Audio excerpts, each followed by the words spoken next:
So I'm very pleased, proud and honoured to welcome to the stage the Leader of the Opposition, Kemi Badenoch, and the Shadow Home Secretary, Philp. Thank you.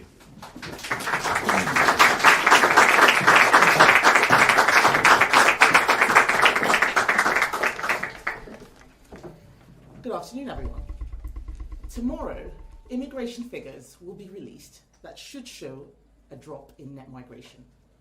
This is because of the changes we made in the last year of the Conservative government. The figures we saw for 2023 were astonishing.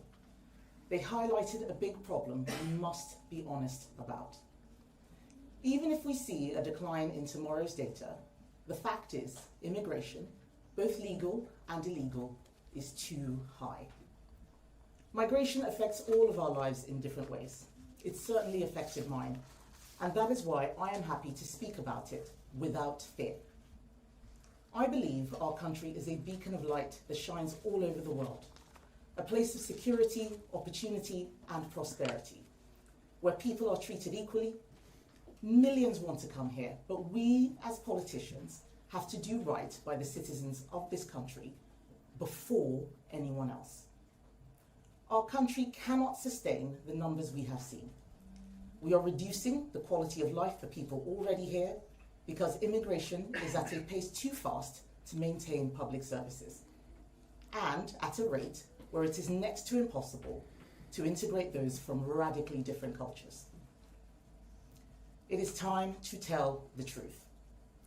For decades, the entire political class in this country has presided over mass migration. Since 1994, every year has seen more people arrive in this country than leave. Numbers climbed and climbed. During the last Conservative administration, we promised to bring numbers down. We did not deliver that promise. We ended free movement, but the system that replaced it is not working. Some of the increase in migration was for humanitarian reasons that few would disagree with, taking in refugees from Ukraine and British overseas nationals from Hong Kong. But that was not the whole story. We may have tried to control numbers, but overall, we did not deliver. Under my leadership, we are learning from our mistakes, and it is time for a new approach. We need to change. Let's break it down.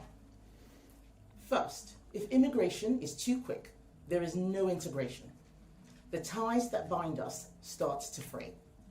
It doesn't matter whether you're massively for immigration or massively against it, without a shared national identity, our country will suffer. When people come here, they must buy into the values, customs, and institutions that attracted them here in the first place. Second, the political class cannot pretend that immigration comes only with benefits and no costs. When we can all see the pressure on housing, roads, GPs, and wages, we must be honest. The failure of politics over the last 30 years has been to gloss over it or make it a fringe issue. That has to stop. Third, we can no longer be naive. It's nonsense that we have allowed a situation where judges deem safe countries to be unsafe, where loopholes are willfully exploited by opportunists, where the latest legal ruses and wheezes are sent around the world on social media. Now, as I have said, tomorrow's figures will likely show a reduction in net immigration, and no doubt the new government will try to take credit for that reduction, but that change is due to the reforms that the Conservatives made in our final months in power. For example, over the last 18 months, income thresholds for work visas increased by 50%. Restrictions were placed on care workers and students bringing family members into the country. Labour may criticise our record on immigration, but remember, throughout the last 14 years, the Labour Party were urging us to relax controls on immigration. Even though those figures tomorrow are likely to be a start in the right direction, it's not enough. We remain a world away from where we need to be. Labour won't get us there. Under a Labour government, immigration will remain far too high. We are already seeing the signs. For example, the last Conservative government committed to increasing the income threshold which a family must earn to bring relatives to the UK. This reform alone was estimated to cut net migration dramatically. but the Labour government have suspended that change. The Home Secretary wants a returns agreement with the EU, but that's the exact kind of agreement that saw us take more asylum seekers than were returned to the continent. So Labour won't change anything. The Prime Minister himself once said that there is a racist undercurrent which permeates all immigration law. And of course, he and his cabinet fought against the end of free movement. They scrapped the Rwanda deterrent before it had even started. And we are already seeing the inevitable result as more and more people cross the channel, with significantly more arriving than last year. Labour have no serious plan for ending illegal migration. As the former head of the Border Force has pointed out, enforcement on its own will never solve the problem. People know that if they can make it to the UK, they will be able to stay. We must end that. The result of Labour's policies will be consistently high illegal immigration throughout this Parliament and insufficient action on legal migration. But we are not in government now. We are the opposition, and our role now is to hold the government to account. Our government's primary responsibility must be to its own citizens. Yes, economists sometimes argue that immigration can increase a country's wealth, but they are not thinking about the effect on individual people. In government, there's little detailed analysis about the impact of different types of immigration on living standards or on wage levels. There's even less analysis on the pressure on public services or housing or the welfare system as a result of mass migration. Sometimes there's even a squeamishness about discussing the negative aspects of immigration. This is not just a question of money, it's a question of fairness. And perhaps most importantly, most British citizens don't want to change what's good about our country. Even those who have recently arrived don't want to change these things. They came here because of what our country is, a secure and free society. Most people want to preserve that. So we need a new approach. We will not accept the claim that we can only deliver growth by accepting mass migration. We need a new approach which will mean that young people can build their lives in a country which does not have these pressures on housing and public services. And a new approach that starts by asking why government doesn't seem to be able to deliver that. The answer is because the system is broken. And until you accept that, any politician, all politicians are doomed to fail. We have to get the diagnosis right. So, we will review every policy, treaty, and part of our legal framework, including the ECHR and the Human Rights Act. And in designing our detailed policies, we will put the following elements at the core. A strict numerical cap, with visas only for those who will make a substantial and clear overall contribution. A fully transparent approach, publishing all the data, so that for the first time, everyone can see the real costs and benefits of different types of migration. A reconsidered approach to citizenship and settlement, making the path to a British passport a privilege to be earned, not an automatic right. Zero tolerance for foreign criminals remaining in the UK. And, of course, an effective deterrent for illegal migration.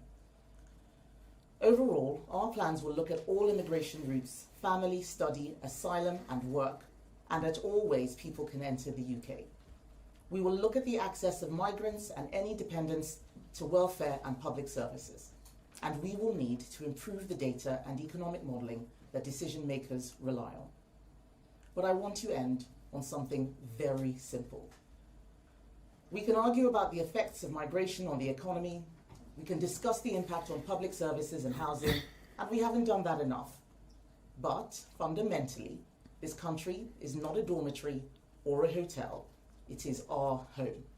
We need to look after it. I want to rebuild the trust between the Conservative Party and the British people. I know we have a lot of work to do, but the first step is to accept that mistakes were made and to learn from them.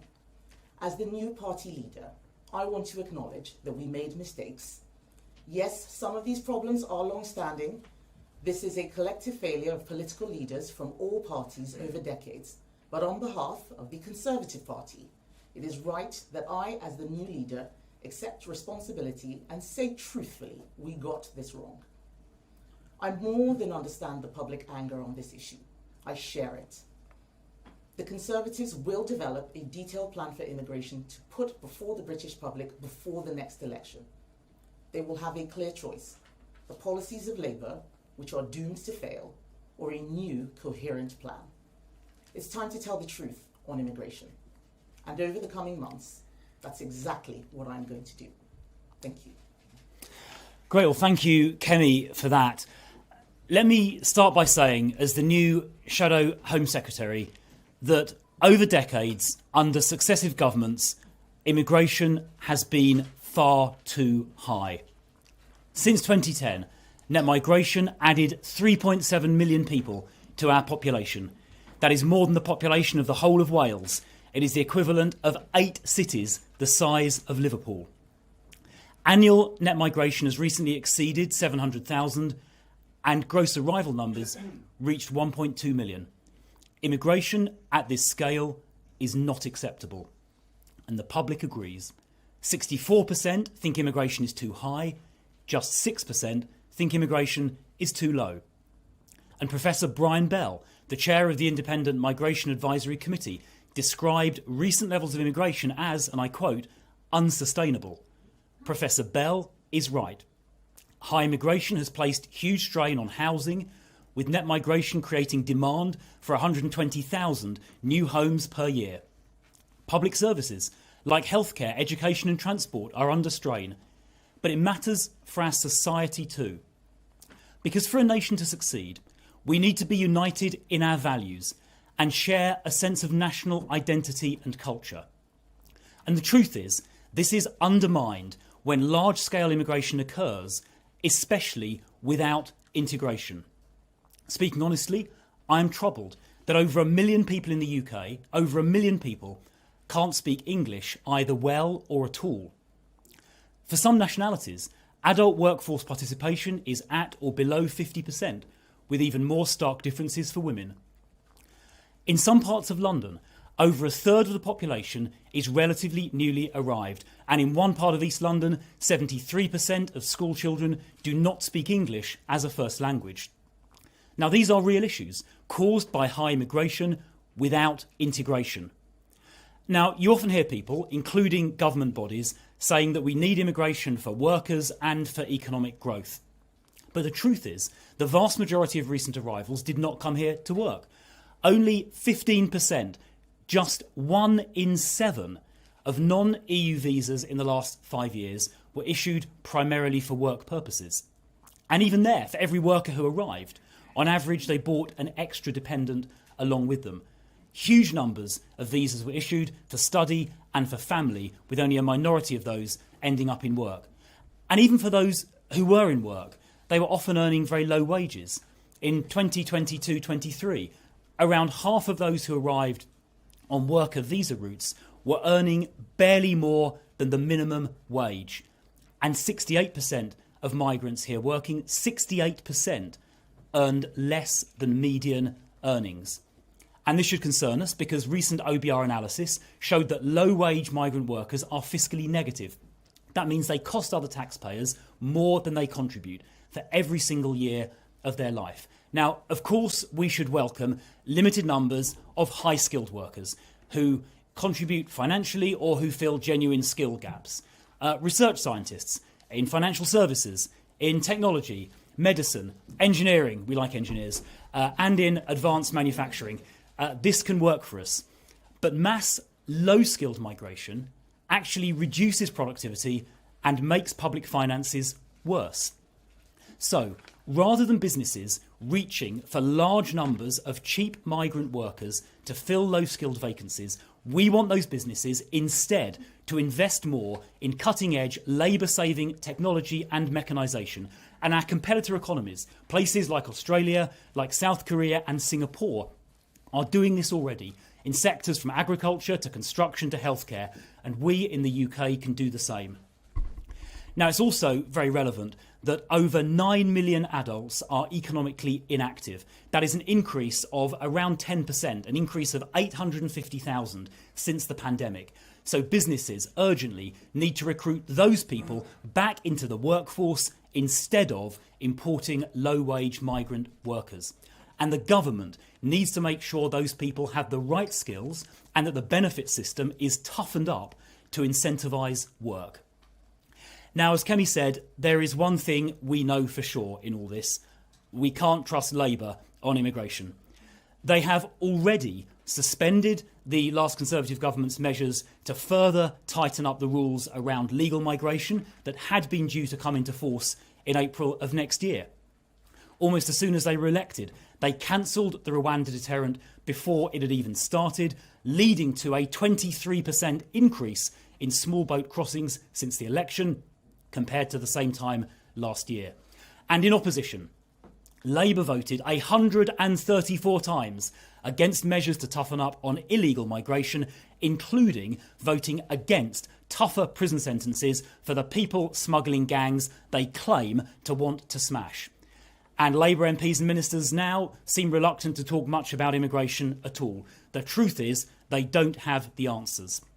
Now, by contrast, Conservatives in government did take some steps to reduce net migration, and as Kemi said, we may see the early effects of that in tomorrow's figures. But it is also true that we need to go much further and take tougher measures, as Kemi set out a few minutes ago. And those tougher measures will include a hard cap on numbers and zero tolerance for illegal migration. So with a new leader, the Conservatives will develop a new approach. We will now take the time needed to develop a carefully thought through plan that we know will work. It'll be a plan that will deliver what the British people are asking for. And now I think there are some questions from the media with us today. I believe starting with Joe Pike from the BBC, who I can see, I think, lurking by the screen at the back. Joe Pike, BBC News. Two things, Kemi Badenoch. Firstly, you talked about providing an effective deterrent. Is it still your party's policy to reintroduce the Rwanda scheme? And secondly, you'll have heard at PMQ's Keir Starmer not rule out a law to ban criticism of profits. What's your take on possible blasphemy laws? Okay. So on the deterrent, we still believe that a deterrent is necessary as part of a proper immigration policy. And it is not just us that thinks this. Ursula von der Leyen has said that offshore processing is going to be required. Now, we don't know where we're going to be in 4 years' time. It may be that there have been changes between what the Rwandan government was offering that we put out, but we certainly still want a deterrent. We would not have cancelled the Rwanda plan before it had even got started like Labour did. And I'm against blasphemy laws. Yeah, and on the deterrent point, the National Crime Agency have said that you need a deterrent in order to stop the boats. Simply law enforcement alone, although it's important, and of course it was happening under the previous government, that alone will not work. And that is why we've seen that 23% increase year on year in small boat crossings since the election. It's because the deterrent was cancelled before it even started. And as Kemi said, the Labour government are out of step with where the rest of the world is heading, with even Ursula von der Leyen calling for offshore processing. OK, I think next we have Chris Hope from GB News. Thank you, Chris Philp. Kemi Badenoch, you said there you got it wrong on immigration. Chris Philp said we can't trust Labour on immigration. But why on earth should voters trust either of you two or your entire party for completely cocking up controlling net migration for the past 14 years? Why would you say today, for example, that the firm cap, will be fewer than 100,000 arrivals a year? So we're not setting out numbers because you've got to build that in to a full plan. What we have set out today is a framework for how we're going to be carrying out our immigration policy and how we are going to be holding Labour to account. It's not good enough just to complain about what they're doing. We have to explain why it is the wrong way of going about things. But you asked, why should people trust us? To earn back trust, you need to acknowledge where you got things wrong. And we are acknowledging today that while we may have tried, we did not deliver. We brought in a points-based system, which I personally thought was going to only allow skilled migrants in, and instead it allowed a lot of people at low incomes and with dependents. So we are going to change that. But we want people to know that we recognise their frustration, and in many cases, certainly in mine, we share it. Thank you. Great. So next is Steve from The Times, Steve Swinford. Do you still see leaving the ECHR as an easy answer, or is that something you're more open to now? I know you spoke about reviewing roles of different regulations, and the ECHR is part of that. I have always said that leaving the ECHR is not a silver bullet. It's not even the most radical thing that we probably will have to do. But if we're going to leave the ECHR, we need to have a plan, not just a promise. There is a lot more that is going on in our immigration system beyond the ECHR. And what I don't want to do is what has happened before, where politicians make promises quickly to get votes and then things aren't delivered. What you are going to see from us is a new approach, principles and policy based on a plan. And our detailed work will include reviewing the status and operation of the ECHR. That is part of the scope of our work that will be taking place. Jason Groves from the Mail. Thanks very much.